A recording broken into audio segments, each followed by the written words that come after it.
Estamos ainda nas boas vibrações do período natalino, quando um sentimento de paz é invocado coletivamente, principalmente no âmbito da nossa intimidade, que é o nosso lar. Mas, infelizmente, essa não tem sido a realidade de alguns lares capixabas, ou seja, lares onde se percebe a ocorrência de uma violência doméstica, de uma violência conjugal. E tão interessante o registro desse comportamento é também o registro de outro comportamento. O fato de que as pessoas que às vezes são objeto, vítimas dessa violência, se resignam, toleram, aceitam e convivem com isso. Este é o tema dessa conversa 9 minutos, onde estaremos falando com o psicólogo Felipe Pimentel. Felipe, você participou inclusive de uma pesquisa a respeito de violência conjugal, mais especificamente a respeito das mulheres que convivem com a violência conjugal. A gente está falando de violência física ou qualquer forma de violência que se expressa de muitos modos. A gente sabe que até um olhar intimidador é uma forma de violência, né? Primeiro eu queria agradecer o convite. Na verdade, alguns dados que eu vou trazer aqui são baseados em uma pesquisa de iniciação científica que eu orientei na faculdade onde eu leciono. Quando falarmos aqui de violência, falaremos de violência física, verbal, moral e no âmbito maior que a gente chama de violência psicológica. Tá? Então, inúmeras formas de violência, na verdade, a gente vai estar tentando entender. Agora, de uma maneira mais clara, aquilo que chama mais atenção é a violência física. Não deixa de ser aquilo que mais chama a atenção da mídia, chama a atenção das famílias. É engraçado, um dado até da pesquisa, é que para a maior parte das entrevistadas, de 20 com quem a gente teve contato, a violência só se tornou violência a partir do momento que virou uma violência física. Violência verbal, violência moral. Não era percebida como violência. Não era percebido como violência. Principalmente numa cultura que a gente está inserido. Um dado forte. Agora, quais são os fatores recorrentes? O que normalmente é a causa objetiva ou formal do desencadeamento desta violência? Olha, pelo menos até onde a gente vai discutindo na literatura e também na experiência clínica do consultório, o índice de fatores que vão contribuir para essa violência, ele é muito amplo. Tem a questão cultural, que a gente acaba avaliando naquela pessoa que a gente está tentando entender. Tem uma questão de história de vida pessoal, fatores e variáveis, e tem uma questão também de predisposições genéticas, que ainda está muito incipiente, é uma discussão que ainda, eu acho que falta um pouco mais de tecnologia e de tempo para amadurecimento de falar de causas genéticas nesses casos. Agora, pontos muito fortes e que a gente observa que tem uma correlação muito grande com a violência doméstica, a violência, nesse caso que eu estou falando especificamente da conjugal, é uma questão de história de controle sobre um dos dois dentro do relacionamento. Principalmente esse controle mais machista, mais masculino sobre a mulher. Então, o homem que vê de uma história onde ele obtinha um grau de controle alto sobre sua parceira e que em algum momento, até por uma questão de habituação, isso vai se perdendo, ele começa a variar o comportamento no que a gente chama até de resistência à extinção, ou seja, um comportamento que produziu um efeito e passa a não produzir mais esse efeito, ele não simplesmente some. Até que ele comece a entrar em desuso, ele passa por variações. E uma dessas variações começa a ser pela violência. Entendeu? Então, assim, nessas variações a gente observa a violência como uma das tentativas de possibilidade do sujeito obter do parceiro aquilo que vinha de uma outra forma. Entende? Bom, antes ela podia ser identificada como uma ameaça, né? Uma ameaça de uma agressão física, né? Mas quando eu falo isso, eu falo até de forma mais sutil. Então, vamos pensar um casal onde os dois são situados num contexto muito fechado, o casal não abre, não tem uma relação social. E a esposa não trabalha em casa, do lar. Se essa esposa começa a trabalhar na rua, começa a fazer amizades e o marido se sente de alguma forma ameaçado nessa relação, então ele começa a executar nessa relação, exercer sobre ela formas de controle para tentar obter aquilo que ele tinha, aquela segurança. Aí a gente tem que identificar a questão de autoestima dele, enfim.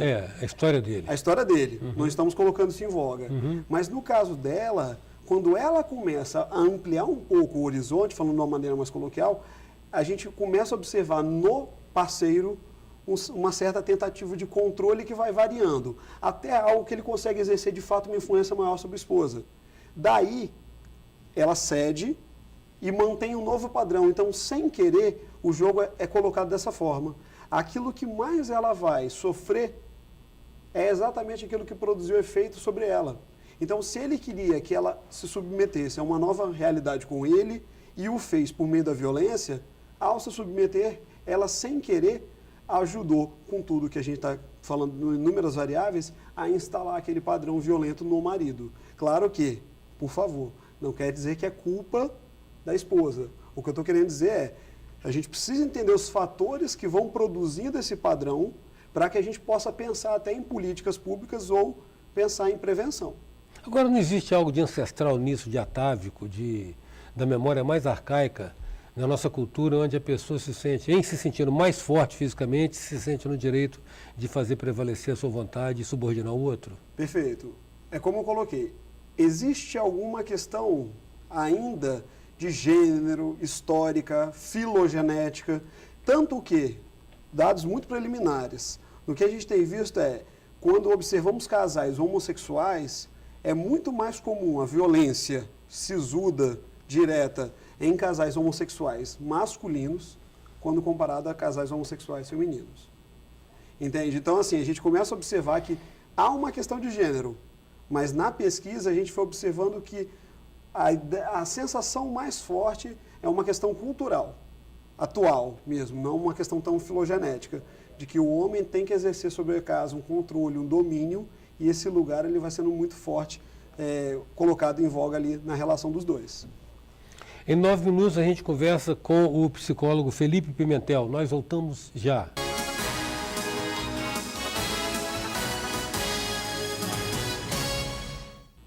Voltamos com 9 minutos, que traz hoje uma entrevista com o psicólogo Felipe Pimentel a respeito de violência conjugal. Felipe, a questão os fatores que levam a mulher à submissão.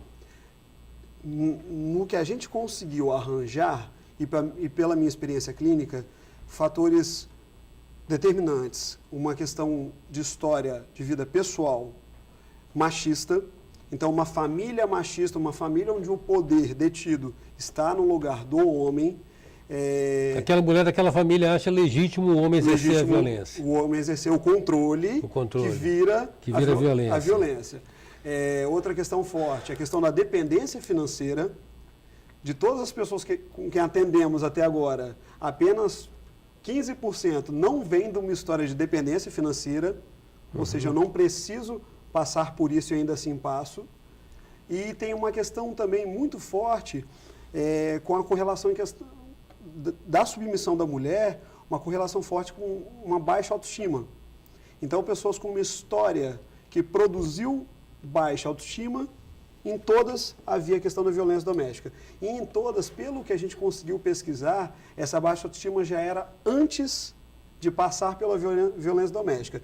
Não temos o dado ainda, mas a gente fica pensando o seguinte, até que ponto as que já tinham uma boa autoestima, uma história que produziu tal sentimento, se submeteriam? A gente não tem ainda, mas a sensação que tem na clínica é que pessoas com uma boa autoestima tendem a não se submeter à violência doméstica. E o senso de preservação da família? Isso não está muito acentuado na mulher também, não? Que às vezes se submete a isso por entender que, digamos assim, em nome da preservação da unidade da família, vale o sacrifício. Todas as entrevistadas colocaram isso como um dos fatores predominantes. E se eu separar, e ainda mais uma questão também da família, a preservação da unidade da família também externa, para o que o público vai pensar sobre aquilo. Então, se eu me separar, se eu sair de casa, como é que as pessoas vão enxergar essa relação? Eu, mulher solteira, criando meus filhos, principalmente quando tinha filho, o filho também parece aumentar a tolerância a essa violência. Não tem dúvida. Entende? O fato de eu precisar ter alguém que eu amo, muitas vezes até mais do que eu, isso tende a aumentar essa tolerância, essa violência doméstica. Agora, na medida que a violência escala ou progride de uma maneira gradual, ela parece que é para ser mais assimilada, né, do que aquela violência abrupta. Exato. Eustáquio, eu acho que esse daí é o dado mais importante, é o maior alerta para as políticas públicas. Em todo o nosso caminho de análise experimental científico e nesse dado mais qualitativo, a gente observou o seguinte: Quando a violência física, aqui a gente está falando da física, né, ocorre numa intensidade alta, já de início, o casal ele tende a romper. Há uma menor aceitação. Agora, em todos os casos que a gente observou, essa violência ela vai acontecendo, esse controle, né, que passa a ser violência, vai acontecendo em etapas muito graduais. Então, é o seguinte, de início, eu sou imponente com minha companheira. Em seguida, ela começa a perceber e começa a se habituar com aquilo ali. E aí eu passo a exercer violência verbal. Eu xingo, eu ameaço, eu humilho. Só que chega uma hora que a sensação que dá é que isso vai também se habituando. Quando nada mais exercer efeito, esse cara passa à violência física. O que eu acho que é importante para discutir em políticas públicas é preciso produzir consciência de que a violência verbal é um passo para a violência física. Não se trata de dois componentes diferenciados. Violência verbal e violência física fazem parte do mesmo conjunto. Se essa mulher que está sendo violentada verbalmente, sistematicamente, não ficar alerta a essas relações, ela tende a caminhar para sofrer violência física. E o preocupante é, ela não só tende a caminhar a sofrer a violência física, como ela tende a se submeter a essa violência, porque ela também já está habituada. Falando de uma maneira mais senso comum, ela já está acostumada com aquilo ali. Então ela já consegue se submeter mais facilmente comparado a alguém que nunca viveu aquilo ali. Uhum. Esse comportamento guarda alguma relação com o nível socioeconômico do casal? É uma premissa da literatura. Algumas pessoas da área, né, discursos teóricos, falam isso, só que na nossa pesquisa não encontramos esse dado. Um suposto nível socioeconômico mais evoluído traria uma compreensão melhor da relação conjugal sem que não passasse pela violência? É a minha expectativa, clínica e teórica. Mas a minha expectativa prática não está mostrando isso. Sim. Eu atendo no consultório mulheres de classe socioeconômica alta, que se submetem da mesma forma que mulheres, como as que a gente trabalhou na pesquisa, com classe socioeconômica muito baixa. Então, assim, por mais que há de se esperar pela teoria e por alguns dados de literatura que há uma diferenciação, pelo menos a minha prática pessoal, profissional e científica não tem mostrado esse dado. A questão toda é que parece que num contexto socioeconômico mais humilde, parece que o dado é mais exposto, é mais público.